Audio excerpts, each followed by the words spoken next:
History की पिछली class में हमने विदेशी आक्रमण, प्राचीन भारत में जो विदेशी आक्रमण हुए थे उनमें हमने ईरानी आक्रमण, जिसे हखामनी आक्रमण या पर्शियन आक्रमण भी कहते हैं, इसके बारे में देखा। इसके बाद तुरंत बाद हखामनी साम्राज्य के पतन के बाद 326 ईसा पूर्व में एक अन्य विदेशी आक्रमण होता है जिसे हम यूनानी आक्रमण या सिकंदर का आक्रमण कहते हैं। सिकंदर जो यूनान का शासक था उसने आक्रमण किया और इस वीडियो में हम यूनानी जो विदेशी आक्रमण, दूसरा विदेशी आक्रमण हुआ था, उस पार्ट 2 वीडियो है तो उसमें उसके बारे में पढ़ेंगे। पार्ट 1 का 1 वीडियो और इसके अलावा जो भी हिस्ट्री से संबंधित वीडियो हैं इसके डिस्क्रिप्शन में जाकर के आप देख सकते हैं। करंट अफेयर्स संबंधित वीडियो भी इसके डिस्क्रिप्शन में आपको मिल जाएंगे। Welcome in my YouTube channel study with शरण IAS।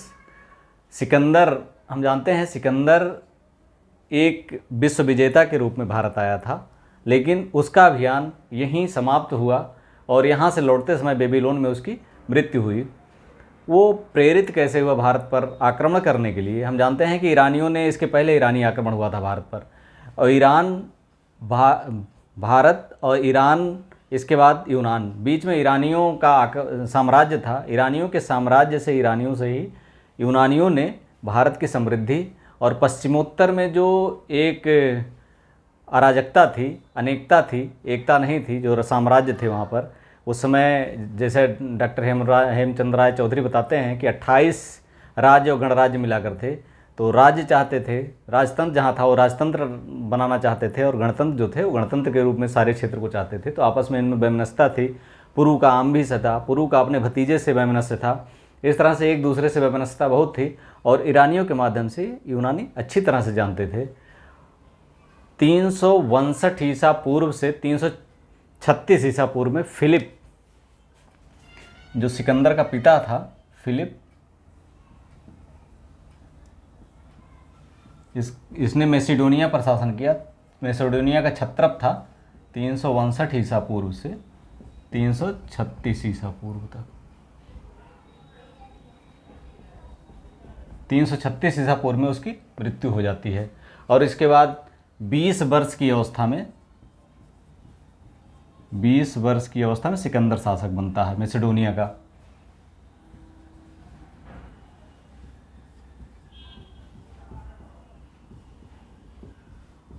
सिकंदर शासक बनता है।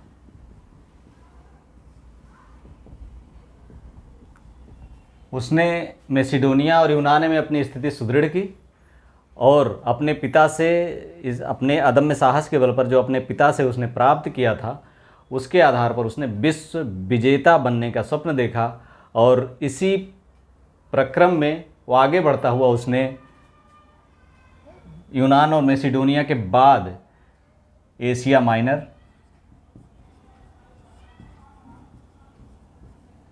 मिस्र, सीरिया, बेबीलोन और सोगडियाना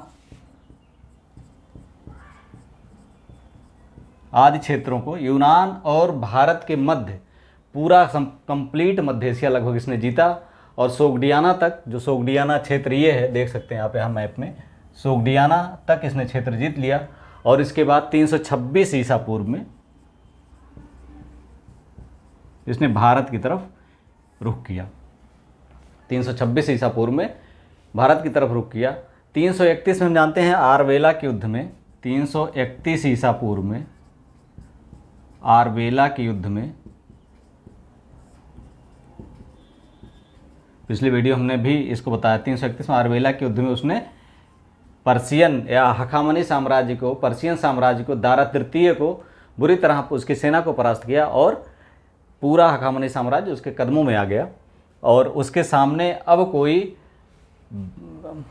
प्रतिरोध करने वाला नहीं रह गया और वो सीधा मैसिडोनिया, सोगडियाना तक पहुंच गया। सोगडियाना से उसने जो है बल्ख में आगे बढ़ा, बल्ख को इसने अपना उपनिवेश बनाया, अपना छत्रप नियुक्त किया और उसके बाद उस आगे बढ़ के अलेक्जेंड्रिया पर कब्जा किया, यहाँ भी अपना छत्रप उसने नियुक्त किया और काबुल पहुँच करके उसने अपने सेना को 2 भागों में बांटा। एक तो यहाँ खैबर दर्रे से होते हुए आगे भेजा, ये आप मार्ग देख सकते हैं ब्यास तक, और दूसरा स्वयं के सिकंदरिया, गंधार, क्वेटा होते हुए, कलात होते हुए यहाँ से फिर इसने यहाँ सिंधु नदी पार किया और इस मार्ग का अनुसरण करते हुए यहाँ पहुँचा।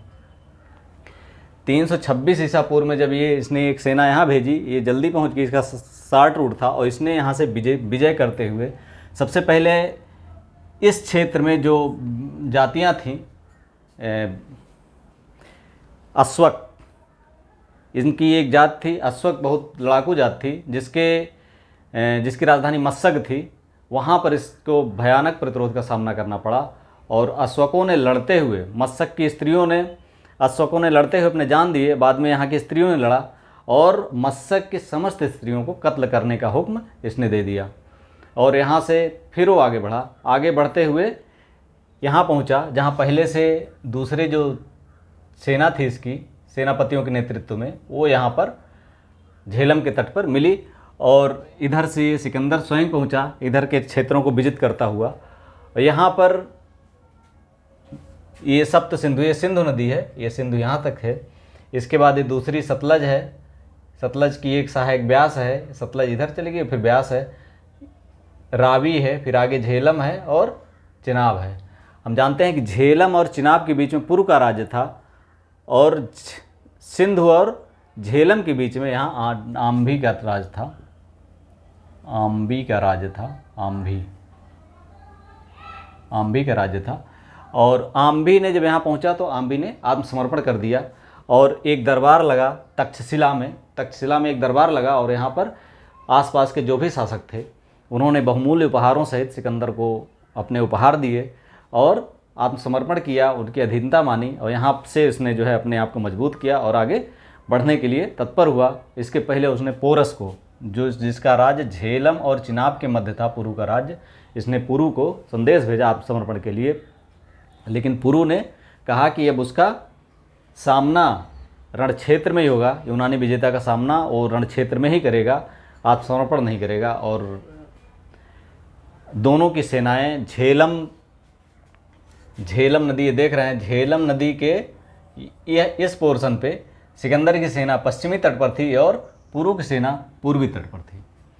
दोनों सेनाएं आपस में डटी, दोनों तटों पर डटी हुई थी, और भयानक बारिश हो रही थी। बरसात की वजह से आगे कोई नहीं बढ़ पा रहा था, लेकिन एक रात धोखे से सिकंदर ने अपनी सारी सेना, जब बहुत भयानक बारिश हुई थी और पुरु की सेना थोड़ी नीची जगह पर थी और वहाँ दलदल हो गया था, उसी समय रात में सिकंदर ने अपनी पूरी सेना पार उतार दी पूर्वी तट पर और आक्रमण कर दिया।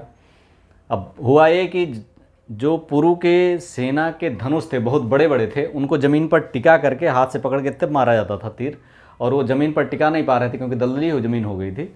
और जो हाथी थे, इनके हाथी भी ठीक से अपना कार्य नहीं कर पा रहे थे बारिश के वो कारण, दलदली ज़मीन के कारण, और इसके तीव्रगामी घोड़े थे, इन्होंने उसकी सेना को तितर बितर कर दिया। और जब देखा कि हारने की स्थिति है तो अपने घोड़े को, अपने हाथी को मोड़ दिया उसने और अलग जाने लगा। तो आत्मसमर्पण के लिए उसके पास संदेश भेजा गया, बाद में उसके मित्र को भी भेजा गया, तो उसने आत्मसमर्पण किया, उसको बंदी बनाया गया। हम लोग ये जानते हैं कि जब उसने, सिकंदर ने बंदी बनाने के बाद पुरु से पूछा कि आपके साथ क्या व्यवहार किया, तो उसने यही कहा कि एक विजेता को, एक राजा को दूसरे राजा के साथ जिस तरह व्यवहार किया जाता है। इससे जो है सिकंदर बहुत प्रभावित हुआ और उसने उसे अपना पार्टनर बनाया। बाद में अन्य क्षेत्रों को जीतने में उसने सहयोग किया। फिर उसके बाद आगे ब्यास नदी तक जब पहुँचे हो, ब्यास नदी पर एक अन्य घटना होती है। यहाँ के आबो हवा यूनानियों के लिए अनुकूल नहीं थी और यूनानी लड़ते हुए थक चुके थे, यूनानी सैनिक, और इन लोगों ने ब्यास नदी के आगे इधर बढ़ने से इनकार कर दिया। अब वो इधर बढ़ने से इनकार, और उन्हें दूसरी चीज़, पोरस के सैनिकों की जो हिम्मत थी, जो प्रतिरोध था, उसको देख करके इन्हें पता था कि इसके पार गंगा घाटी में एक बड़ा साम्राज्य है जिसके पास अपार समृद्धि है, और वो उसके पास बड़ी सेना है, उससे लड़ना बहुत मुश्किल है, क्योंकि यहाँ पूर्व से उससे लड़ने में, पूर्व से लड़ते हुए उन सैनिकों को आभास हो गया था कि अब यहाँ से आगे बढ़ पाना मुश्किल है। और दूसरे, इसके सैनिक लंबे समय से घर से बाहर थे और अपने घर के याद उन्हें आ रही थी, बीमारी से त्रस्त थे, यहाँ की आबो हवा उनको नहीं भा रही थी, इसलिए इन लोगों ने ब्यास नदी के पार जाने से मना कर दिया सैनिकों ने। और सिकंदर जो एक विश्व विजेता था, अपने लोगों से ही हार गया और बार बार ओजस्वी भाषण दिया उसने, बार बार उकसाया, बार बार मोटिवेट किया, लेकिन सैनिक जाने को तैयार नहीं हुए। अंत में भरे मन से वो वापस जाने के लिए राजी हुआ।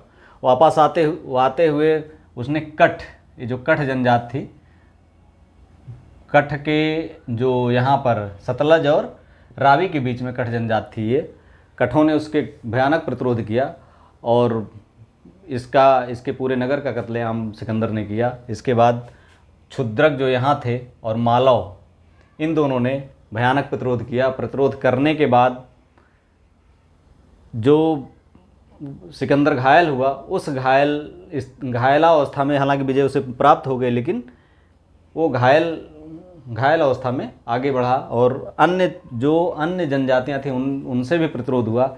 एक जनजात थी, एक अगलिस जनजात थी, उसने सिकंदर को, उस जनजात ने लड़ने के लिए अपने बच्चों को, अपने स्त्रियों को आग में झोंक दिया। सामूहिक अग्नि में दहन का एक पहला उदाहरण है और स्वयं पुरुष जो है लड़ते हुए मारे गए। सिकंदर को बहुत कुछ इसमें हानि उठानी पड़ी और सिकंदर यहाँ से होते हुए फिर वापस अपने जिस मार्ग से आया था उस मार्ग से होते हुए वापस जाने लगा। 323 ईसा पूर्व में बेबीलोन में उसकी मृत्यु हो गई। उसने अपने प्रांत को, पूरे जो 28 राज्य थे, इसे 28 राज्य थे, इस पूरे क्षेत्र में 28 राज्य थे। इन 28 राज्यों को उसने 4 भागों में बांटा, जिसमें निचले सिंधु का क्षेत्र उसने पिथोन को दिया, निचले सिंधु का क्षेत्र पिथोन को दिया। इधर का पूरा क्षेत्र उसने जो है पुर को दिया, ये क्षेत्र आम्बी को दिया और इधर का क्षेत्र फिलिप को दिया। इन 4 क्षेत्रों में बांट करके वो बेबीलोन की तरफ प्रस्थान किया और वहाँ पर उसकी मृत्यु हो गई। इस आक्रमण के क्या प्रभाव पड़े? सबसे पहला प्रभाव ये पड़ा कि 28 जो जनजातियाँ थी आपस में लड़ती रहती थी, इनका विनाश हुआ, प्रतिरोध कम हुआ और ये 4 क्षेत्रों में बंट गए। इन 4 क्षेत्रों को अभी भी ये सशक्त नहीं थे और इन 4 क्षेत्रों में आपस में भी वैमनस्यता थी। और जब चंद्रगुप्त मौर्य ने अपने साम्राज्य की स्थापना की तो इन 4 क्षेत्रों पर आसानी से उसने कब्जा कर लिया। केवल इन्हीं 4 से उसे थोड़ा बहुत प्रतिरोध का सामना करना पड़ा। पहले तो ये हुआ। दूसरा जो महत्वपूर्ण हुआ, यूनानियों के संपर्क के फलस्वरूप उलूक शैली के सिक्के प्रचलन किए गए, जो पाइथागोरस पर भारतीय संस्कृति का पर्याप्त प्रभाव है, ये भी इसके प्रभाव के रूप में देखा जा सकता है। इसके अलावा इन क्षेत्रों में जो बस्तियां, उपनिवेश बसे यूनानियों के, उससे और पश्चिम, एक तरह से कह सकते हैं ये क्षेत्र जो है एक बफर स्टेट बन गया। इधर हिंदुस्तान था, भारत था और इस तरफ मध्य एशिया और यूरोप था। मध्य एशिया, यूरोप और इसके बीच में जो संपर्क था, इन क्षेत्रों में जो मिक्स्ड प्रजातियां बसी, मिक्स्ड प्रजातियां मतलब यूनानी बसे, ईरानी बसे, यूनानी, ईरानी और सैनिक बसे और ये भारतीय थे जो पहले से रहे होते। इन लोगों की जो मिक्स प्रजातियां थी, इन लोगों ने एक कनेक्टिविटी का कार्य किया और कनेक्टिविटी की वजह से यहाँ से व्यापार, इधर चाइना की तरफ से व्यापार और इधर मध्य एशिया की तरफ, ये मतलब एक कनेक्टिविटी वाला राज्य बन गया। बाद में कनिष्क ने इसका बहुत फ़ायदा उठाया और कनिष्क के राज्य में जो व्यापार वाणिज्य हुआ, जो रेशम मार्ग था, इसी क्षेत्रों से जाता था और उसका फ़ायदा कनिष्क को मिला। इसके अलावा अन्य जो भारतीय संस्कृत और यूनानी संस्कृत, ईरानी संस्कृत का जो एक मिक्स्ड कल्चर था, ये बहुत ज़्यादा प्रभावित तो नहीं हुआ, लेकिन कुछ एकदम नहीं हुआ ये भी नहीं कहा जा सकता है, थोड़ा बहुत प्रभावित तो हुआ ही। व्यापार वाणिज्य प्रभावित हुआ और सबसे बड़ा एक मौर्य साम्राज्य सम्मिलित करने में सिकंदर की इस विजय ने बहुत बड़ी महत्वपूर्ण भूमिका निभाई। वीडियो आपको अच्छा लगा हो तो like, subscribe and share. Thank you for watching.